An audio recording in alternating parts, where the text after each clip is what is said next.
อีตูผมมึงย้ายห้องนอนเด้อเป็นยังจะให้เขาย้ายห้องนอนเดี๋ยวนี้ห้องกูนอนมึงมีห้องน้ำห้องซุมึงนอนไม่มีห้องน้ำกูสิมานอนอยู่หันย่ามกูปวดแนวกลางคืนมึงค่อยง่ายมันบ่ได้ลุงเป้งค่อยเป็นเจ้าของเฮือนค่อยต้องนอนห้องกลางก็ล่าห้องนอนซื่อๆมึงก็ขี้ทีก็ห่วงเนาะมึงคิดว่ากูเป็นอ้ายผัวมึงมีบ่เดี๋ยวนี้ก็ย้อนค่อยขึ้นว่าเจ้าเป็นอ้ายของผัวค่อยหันแล้วคำค่อยบ่ขึ้นว่าเจ้าเป็นอ้ายของผัวค่อยหันค่อยไล่เจ้าหนีจะโดดแล้วโธ่บักจอยมึงเบิ่งได้เมียมึงหันอ้าวเนี่ยผัวเมียค่อยเข้าใจกันเด้ค่อยเอาไปหาเงินหาคำผัวอยู่เฮือนผัวก็เฮ็ดเวียกเฮือนฮันนี่คันเว้าได้เถียงลูกนี่เห็นว่าบักจอยใจดีแต่แล้วมึงยังใส่เอาระวังกูจะให้บักจอยปาคอมึงหันห้วยลุงเป๋งจะเฮ็ดแนวนี้บ่ถือใดจะมาถือตีนจะค่อยแต่ขนาดผัวค่อยหั่นนะยังบ่เคยเฮ็ดแนวนี้จะค่อยใดคนนี้บักจอยใจดีกูบ่ได้ใจดีคือมัน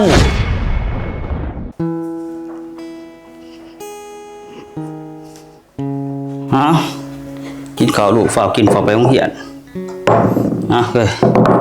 ข้าวลูกกินมาติพอกินน้ำกันแม่นมาติเฮ้ยมากินน้ำกันกินโลดพวกเจ้าหันคอยยิบอยู่ขี้ไฟแล้วแหละคันกินแล้วก็แล้ว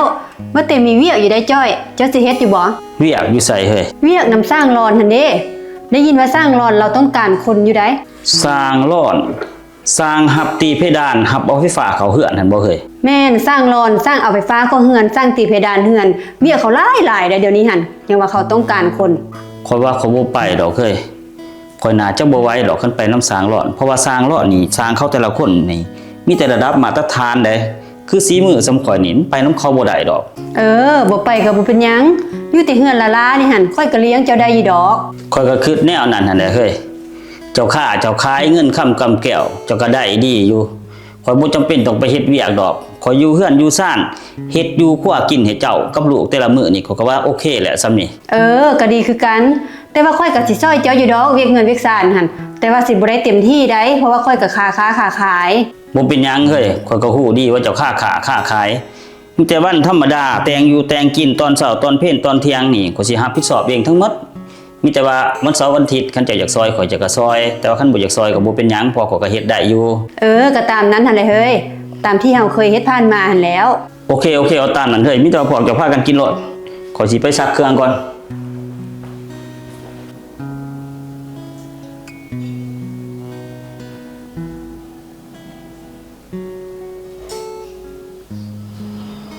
หูให้จะได้เป้ง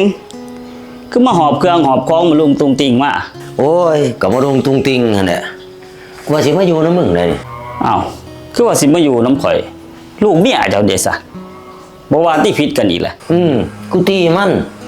แล้วกูก็ปามันจะไปตีเราเฮ็ดหยังปะเครือวันหั่นเราก็ดีบ่ดีโอ้ยอีคืออ่านบ่ดีตายแหละหาที่สิใส่กูเฮ็ดหันเฮ็ดนี่เวียกเฮือนเวียกซ่านก็สิให้กูเฮ็ดอันซ้ำกูเป็นแม่หญิงก็ซอยกันหั่นแล้วผัวเมียเนาะแล้วก็ค้าขายแล้วก็ขายผักอยู่ตลาดหลัก8เจ้าบ่ได้เฮ็ดหยังอยู่เฮือนซื่อๆแต่ก็ซอยเวียกเฮือนเวียกซ่านเราแต่เวียกมันเป็นเวียกแม่หญิงได้จอยกูนี่เป็นผู้ชายเต็มตู้เสียให้กูไปเฮ็ดเวียกแม่หญิงนั่นน่ะมันบ่แม่นแนวโอ้ยสิมาแยกเวียกผู้หญิงเวียกผู้ชายมันบ่ได้ดอกไอ้เป้งคือข่อยนี่อยู่เฮือนนี่ข่อยยังได้เฮ็ดซักเครื่องซักของแต่งอยู่แต่งกินข่อยก็เฮ็ดได้อันใดซอยกันได้เฮาก็ซอยกันผัวเมียเขาไปหาเงินอยู่นอกค้าขายเฮาอยู่เฮือนบ่ได้เฮ็ดหยังเฮาก็ซอยเวียกเฮือนเวียกซ่านเขาอีห่าบักจอยบ่ว่าอันมึงสิแต่งอยู่ครัวกินซักเครื่องซักของให้ลูกให้เมียมึงข่อยก็เฮ็ดเบิดหั่นแล้วของเมียข่อยแล้วไปค้าไปขายหาเงินหาค่ำข่อยอยู่เฮือนบ่ได้เฮ็ดหยังข่อยก็เฮ็ดเวียกเฮือนเวียกซ่านบ่ว่าพวกสลิปเสือซ่อนอันชิ้นมึงก็ซักให้เมียมึงก็ซักเบิดหั่นน่ะอ้ายเอ้ยโอ้ยบักจอยอันของตะตำจังซั่นมึงอยากบายเนาะมึงบ่ขี้เดียดบ่อันบ่สมเกิดมันเป็นผู้ชายจังดิอันมึงสิเศร้าเลยมึงจังสิเฮ็ดแนวจักเถื่ออ้าวซักสินซักสลิปให้เมียนี่มันบ่ดีซะบ่ไอ้เป๋งมันบ่ดีอันบ่ว่าแต่ซักสินซักสลิปหรอกอันเวียกเฮือนเวียกซ่านเฮาก็บ่สมควรเฮ็ดถ้าเป็นผู้ชายอันเมียมึงก็จะแม่นบ่จักขวบเนาะอีตูโอ้แนวนั้นเนาะไอ้เป๋งเนาะว่าแต่เจ้าสิมาอยู่นำข่อยดีบ่นี่ก็เห็นที่กูหอบเครื่องมานี่แต่ว่าเขาถามเมียเขาคนที่เขาตัดสินใจผู้เดียวบ่ได้ดอกเรื่องแนวนี้มึงบ้าบ่จอยก็ล่าอ้ายสิมาอยู่นำก็ถามเมียอันมึงก็ย่านเมียปานนั้นบ่ซะบ่ถ้ามึงย่านเมียอังปานนั้นมึงเอาศีลเมียมึงนุ่งเด้ออันมึงจะสนุงก็ส่ง โอ้ยอันเรื่องใส่ไปก็ตัดสินใจเองบ่ได้ เอ้าคันสันอยู่ก็อยู่ว่าแต่จะสิอยู่ดนแท้บ่นี่ ว่าก็อยู่เลยอันเนี้ยกูสิมีทางใดไป เอ้าอยู่เลยก็อยู่เลยไปติไปเขาเมียนเครื่องเมียนของสิจัดบอลให้ ไปลูกย่าง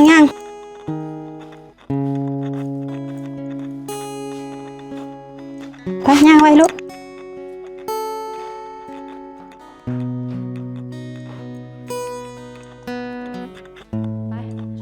พากันไปอาบน้ำก่อนเด้อจะฟ้าวลิ้นโทรศัพท์ใด ตัวไอ้เป้งสิมาอยู่นำล่ะหั่น จังใดสมาสิมาอยู่นำ โอ้ย มันเป็นหยังกูมาอยู่นำมันเป็นหยัง ก็บ่ได้เป็นหยังบัดปะเคืออันนี้ผู้ใดยืมเรา มันสิอยู่ใต้กับไผกับเจ้าหัวมันตีกูปามันเนี่ย อ้าวเป็นหยังคือป้าปะเคือลุงเป็ง คนนั้นมันสัวมันควงคือมึงนั่นแหละอีตู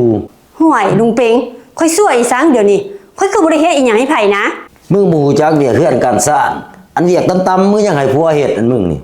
อ้าวเนี่ยผัวเมียค่อยเข้าใจกันเด้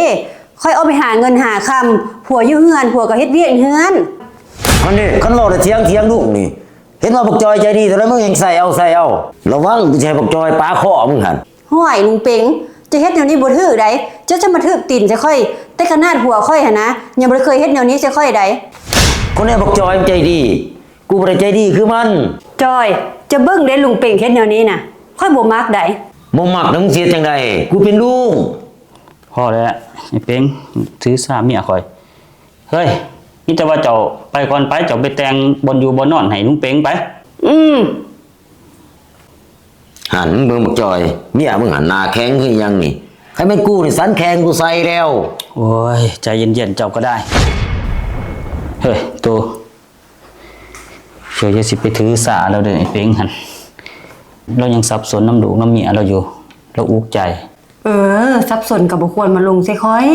อยก็บ่แม่นเมียแล้วเนาะค่อยในนามน้องไผเรามาเฮ็ดใส่ค่อยแบบนี้หั่นมันก็บ่ให้เกียรติกันโพด หอแต่ว่าเราเบาหั่นมันก็มีส่วนถือของเราอยู่ได้ ถึกบันได ถือบอนว่าเจ้าให้ข่อยซักสลิปซักสินซักเสื้อซ่อนให้เจ้าหั่นเด้ แล้วมันสิเป็นอีสังผ่านมากันเดี๋ยวนี้แต่ว่ายามเจ้าว่างเจ้าก็ซักให้ค่อยยามค่อยว่างค่อยก็ซักให้เจ้า ฮอดอีสังกะยาแต่ว่าแต่นี้ต่อไปหั่นพวกสลิปเสื้อซ่อนพวกสินพวกหยังนี่ก็สิบ่ได้ซักให้เจ้าเด้อ แล้วเป็นหยังเจ้าจังสิบ่ซักให้ค่อย มันเป็นของต่ำมันเป็นตะขี้เดียด โอ้บัดนี้แหละว่าของต่ำขี้เดียดบัดยามเจ้ายากหั่นดิเจ้าคือเว้นขี้เดียดบ่ให้ก็กุ้มดึงกลุ่มแก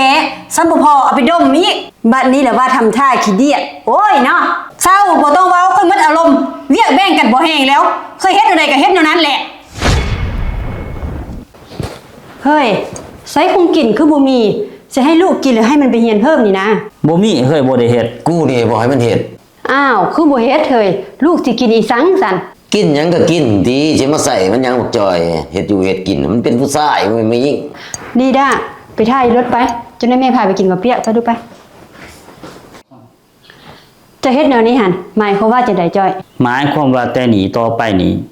ข่อยสิบ่เฮ็ดอยู่เฮ็ดกินแล้วข่อยสิบ่เฮ็ดเวียกเฮือนเวียกซ่านเพราะมันเป็นเวียกผู้หญิง โอ้เจ้าคือเว้าแนวนั้นแล้วเจ้าเฮ็ดหยังแน่เดี๋ยวนี้ ข่อยบ่จำเป็นต้องเฮ็ดหยังก็ได้เฮ้ยเพราะว่าหาเงินหาค่ำเจ้าก็พอหาได้อยู่เวียกเฮือนเวียกซ่านมันก็บ่แม่นหน้าที่ข่อยเป็นผู้ชายคันเจ้าบ่อยากเฮ็ดเจ้าก็จ้างแม่บ้านเฮ้ย สิเอาจังซั่นบ่จ้อย สิเอาจังสั่นบ่จอยโอ้ยอันบ่ญาติมึงแล้วบักจอยอย่าสิไปคู่มันจะน้องสิเป็นแม่ห้างหั่นบักจอยมันฮู้แล้วมึงเป็นคนแนวใดสิมาข่มเหงมันบ่ได้เดี๋ยวนี้ คือเว้าอันแหละ จังซี่มันจังแม่นน้องกูอีตูพวกมึงย้ายห้องนอนเด้อ เป็นหยังจะให้เขาย้ายห้องนอนเดี๋ยวนี้ ห้องกูนอนมึงมีห้องน้ำห้องซุมึงนอนไม่มีห้องน้ำกูสิมานอนอยู่หั่นยามกูปวดแนวกลางคืนมันค่อยง่าย มันบ่ได้ลุงเป็งค่อยเป็นเจ้าของเฮือนค่อยตะนอนห้องกลาง ก็ล่าห้องนอนซื่อๆมึงก็ขี้ทีก็ห่วงเนาะมึงคิดว่ากูเป็นอ้ายผัวมึงมีบ่เดี๋ยวนี้ ก็ย้อนค่อยขึ้นว่าเจ้าเป็นอ้ายของผัวค่อยหันแล้วคำค่อยบ่ขึ้นว่าเจ้าเป็นอ้ายของผัวค่อยหันค่อยไล่เจ้าหนีจะโดดแล้ว โธ่บักจอยมึงเบิ่งได้เมียมึงหั่นมันเว้าจังซี่บ่กับลูกหั่น เจ้าเว้าแนวนี้มันบ่ถูกได้เฮ้ยกีฬาเจ้าก็ให้เกียรติเราเนี่ยจีเราเป็นอ้ายข่อยแล้วก็เป็นลูกเจ้า ละอายเจ้าหั่นน่ะให้เกียรติค่อยอยู่บ่จอย ให้เกียรติหรือบ่ให้เกียรติเจ้าก็อดเอาติเฮ้ย ไอ้เป้งเราเป็นผู้ใหญ่ ก็ย้อนค่อยให้เกียรติเราแหละค่อยจะให้เรามานอนอยู่เฮือนนี่หั่นคันค่อยบ่ให้เกียรติเราหั่นค่อยไล่เราไปนอนข้างทางจะโดนแล้ว อีสังกะยาไอ้เป้งเราเป็นผู้ใหญ่เราเป็นอ้ายข่อยเราอยากนอนไสก็ให้เรานอนมีแต่ว่าเฮาหันมื้อแรกหันขนเครื่องย้ายไปนอนห้องใหม่ห้องนี้ให้ไอ้เป้งเรานอน นะ ค่อยบ่ย้ายคันเราบ่อยากนอนห้องเก้าหั่นเราสิไปนอนใต้ทางใดหาละไป นี่จอยมันเมียมึงมันควงอีดีเนี่ยจะได้จอยเมียมึงก็บ่เห็นแต่งอยู่แต่งกิน อันมึงบ่เฮ็ดมันก็บ่เฮ็ด หันติข่อยก็ว่าอยู่ยากได้นี่ข้าวน้ำถามป้าสิกินสิหยังก็ยาก มันบ่เป็นติอยากข้าวอยากน้ามันสิไปกินอยู่ทางนอกเงินค่ำก็บ่แม่นมันสิให้เฮา หันแหละเงินค้ำเพิ่นก็บ่เป็นสิได้ให้ข่อยอยู่นี่ยามเพิ่นอยากเพิ่นก็ไปกินกับลูกกับเต่าเพิ่นมีแต่เจ้ากับข่อยนี่ที่หิวหอดอยู่นี่ เมียมึงนี่แข็งหลายให้มึงไปยืนค้ำขาดกับมันโน่นนะ ยืนค้ำขาดอีสังไอ้เป่ง ก็ให้มันเฮ็ดเวียกเฮือนเวียกซ่านเฮ็ดกินเฮ็ดอยากนี่ติ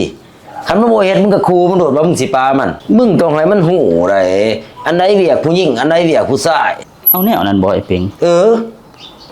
ถ้าจังขอยสิไปเว้ากับมันเด้อ อีตู้กูจะให้น้องกูกุมเฮงมึงเบิ่ง เฮ้ยข่อยมีเรื่องสิลบกับเจ้า เด้ออีสัง ต่อไปนี่หั่นนะเวียกเคลื่อนเวียกซ่านบ่ว่าสิเป็นซักเครื่องหนึ่งเขาวแต่งอยู่แต่งกิน เจ้าต้องเฮ็ดเจ้าสิป้าละคือคู่มือนี่มันบ่ได้มันเป็นเวียกผู้หญิงตัวนี้นี่มันเป็นหน้าที่ของเจ้าเจ้าเข้าใจบ่ เป็นหยังค่อยต้องเฮ็ด ก็บอกเลยเด้ว่ามันเป็นเวียกผู้หญิงผู้หญิงนี่เกิดมาเพื่อเฮ็ดเวียกแนวนี้เพื่อรับใส่ผู้ชายรับใส่ครอบรับใส่ครัวเจ้าเข้าใจบ่ โอ้จะขึ้นแนวนั้นบ่จอย บ่ว่าแต่ข่อยดอกคิดแนวนี้หั่นเสียตุ้ยเสียจ้อนเสียโตยเสียเทียนผู้ใดเขาก็คิดแนวนี้หมดจะไปเบิ่งโลดเสียตุ้ยเสียเทียนเสียจ้อนนี่หยังนี่ไผแหน่เขามาแต่งอยู่แต่งกินเฮ็ดเวียกผู้หญิงผู้หญาแนวนี้นี่มีแต่เมียเขาเฮ็ดหมดผัวเขาบ่ได้เฮ็ดดอกจะไปถามเขาโลดเขาจะบ่เชื่อน่ะ ค่อยยอมรับเสียจอนเสียตุยเสียโตยหั่นเขาบ่ได้เฮ็ดเวียกเงินเวียกซานมีแต่เมียเขาเฮ็ด นั่นเจ้าเห็นแล้วบ่ขนาดเขาน่ะเมียเสียตุ้ยเมียเสียเทียนเมียเสียจ้อนผัวเขารวยบ่รวยเขาก็ยังเฮ็ดเวียกเคลื่อนเวียกสร้างและเจ้าเป็นไผเจ้าวิเศษวิโสกว่าเขาบ่เจ้าสิบ่ได้เฮ็ดหั่น แล้วเจ้าเบิ่งคืนเสียเทียนเสียตุยเสียจอนหั่นเขาหาเงินเก่งบ่ แน่นอนพวกนั้นเขาหาเงินเก่งอยู่แล้วเขาเป็นเสีย แล้วเจ้าหั่นเด้แม่นไผเจ้าหาเงินเข้าครอบเข้าครัวหั่นมื้อนึงได้จักกีบ ข่อยบ่ได้หาใช่ข่อยหาไปเฮ็ดหยังเจ้าหามันก็กลุ่มอยู่กลุ่มกินเมื่อเทื่อนเมื่อซ่านแล้วเสียข่อยไปหาเฮ็ดอีสัง หั่นแหละถ้าเจ้าหาเงินบ่เป็นเจ้าบ่แม่นผู้หาเงินเข้าเงินเข้าสั่นเจ้าบ่ต้องมาออกคำสั่งกับค่อย อันผู้ชายระดับเจ้าเกียรติต่ำๆคือเจ้าหั่นบ่มีสิทธิ์สิมาเว้าให้ค่อยสิมาดูถูกค่อยเพราะค่อยเป็นผู้หาเงินให้เจ้าใช้ โธ่อีตูมึงบอกให้น้องกูปานนั้นพุ่นบ่ เขาว่าทั้งสองไอ้น้องให้เจ้าหั่นแล้ว มึงเอาความกล้ามันจะใส่ตูระวังบักจอยมันสิปาคอมึงหันมึงสิเป็นแม่ห่างหันจะหน่อย เซินป้าแล้วก็หนีทั้งไอ้ทั้งน้องหั่นสองไอ้น้องเจ้าเป็นไผสิมาข่มเหงค่อยได้เป็นคนหาเงินให้น้องเจ้าใช้หั่นคันบ่มักดีก็เซินหนีลูกสองคนหั่นค่อยสิเลี้ยงเองดอก หอยตูมันอยากแห้งได้จะเว้าหั่น มันบ่แห้งดอก เจ้าหนีค่อยก็มดตัวแฮบไปอีกตัวหนึง บักจอย มันบอกปานนั้นมันยังอยู่น้ำมันอยู่บ่คันเป็นกูนี่ป้ามันตะล้นแล้ว ห้วยเป๋งจะเว้าเนี่ยน่ะมันก็บ่ถึกข่อยก็เมียก็อยู่นํกันดีๆอยู่เจ้ามาขออยู่นำแล้ววุ่นวายหมดเดี๋ยวนี้นี่ มันบ่ได้วุ่นน้ำกูมันวุ่นน้ำเมียมึงก็เบิ่งเอาที่เมียมึงหันมันดีซะบ่ ดีบ่ดีก็เมียข่อยเสียจังได๋ซะ ยังอยู่เป็นอยู่ถ้าซันหั่น โธ่เข้ากันเป็นปีเป็นคุยเนาะเดี๋ยวนี้เนาะให้กูเป็นม้าหัวเนาผู้เดียวนี่แหละ ฮู้ว่าตัวเองเป็นหมาหัวเน่าหมู่บ่ต้องการก็หนีติ มึงเบิ่งได้บักจอยเมียมึงไดกูนี่ เจ้าไล่อายข่อยนั้นบ่ถือได้เราเป็นผู้ใหญ่ของข่อยได้ เจ้าบ่ต้องมาเว้าคันเจ้าบ่พอใจก็หนีรถหนีเป็นหมาเจ้าหั่น โธ่แต่ภาษามึงเก่งเนาะ แกล้งค่อยแกล้งหนีรถเจ้าหั่น จอยมึงบางทีเมียมึงไดกูหัน ในเป๋งขอว่าเจ้าหนีก่อนเด้อ โธ่จอยมึงเลือกเมียมึงบ่นี่กูเป็นอ้ายมึงได้อ้ายขี้ๆมึงได้นี่มึงบ่เลือกกูบ่ ก็แม่นอยู่เรื่องง่ายเรื่องพี่ข่อยก็ฮักข่อยก็อยากเลือกอยู่แต่คันแสงข่อยเลือกระหว่างครอบครัวข่อยกับเจ้าข่อยก็เลือกครอบครัวข่อยได้เนาะลูกเมียข่อยเด้ เฮ้ยสิกูจะมาเหลือใจแท้เด้ได้น้องก็ได้น้องขี้โง่ หนีให้เวทเฮือนกูนี่ ใจเย็นๆติเฮ้ย หยุดบ่ต้องเว้าอย่าหั่น บ่เฮ้ย คันบ่ก็อยู่ซื่อๆหนี่มึงหั่น หนี่ก็หนี่กูบ่ได้สะออนหัวแตกพวกมึงหรอก ซ่อนสิหนีไปทางใดเดี๋ยวนี้มาใส่หมู่แทนที่สิเฮ็ดดีกับหมู่อันนี้มาสร้างความแตกแยกสิหนีไปตายทางใดทางเดี๋ยวนี้ หามึงเอ้ยน้องไผ่ก็ได้หนี้เมียกับป้าสิไปอยู่ไสบัดนี้สงสัยสิได้ไปอยู่วัดพู้นแหล้วบาดนี้